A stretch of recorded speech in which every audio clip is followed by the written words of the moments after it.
le monde, on démarre bientôt dit à la suite sur Énergie, puis on se fait guetter après l'actu. Il est 9h.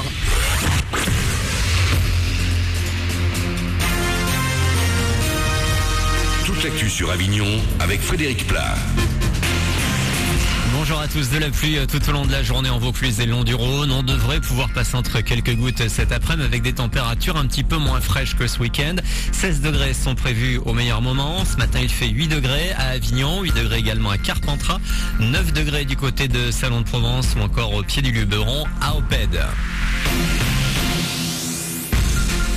Ils ne laissent rien passer, les radars automatiques, qu'ils soient de vitesse, de feux de circulation. On en compte près de 4000 dans le pays. Et l'assaut 40 millions d'automobilistes dévoile aujourd'hui sa carte des 72 radars pièges. Dans ce palmarès, un Vauclusien, celui qui se trouve sur l'A7 à hauteur de Bédaride dans le sens Lyon-Marseille. L'appareil se trouve juste après une réduction de vitesse de 130 à 110 km/h à la sortie d'un virage et en descente. 180 radars doivent être encore installés cette année. Un est entré en service ce week-end du côté de Nîmes, route de Beaucaire.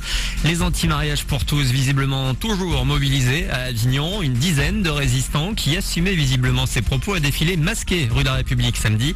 Tous criaient encore un père, une mère, c'est élémentaire.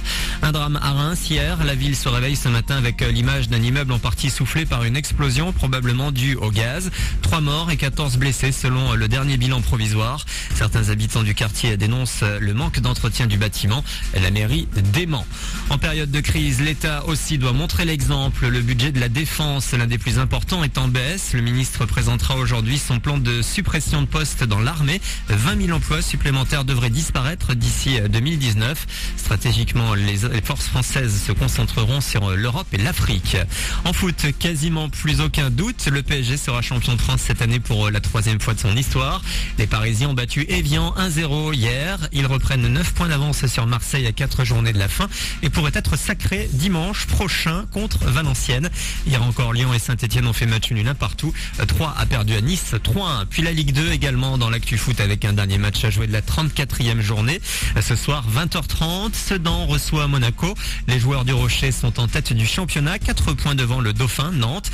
À l'inverse, Sedan est à la traîne, avant-dernière équipe. Puis je vous rappelle qu'en début de week-end, l'AC est allé faire match nul et vierge au Mans. Arles, Avignon perd une place et se retrouve 13e de L2. Voilà pour vos infos, bonne journée avec Énergie.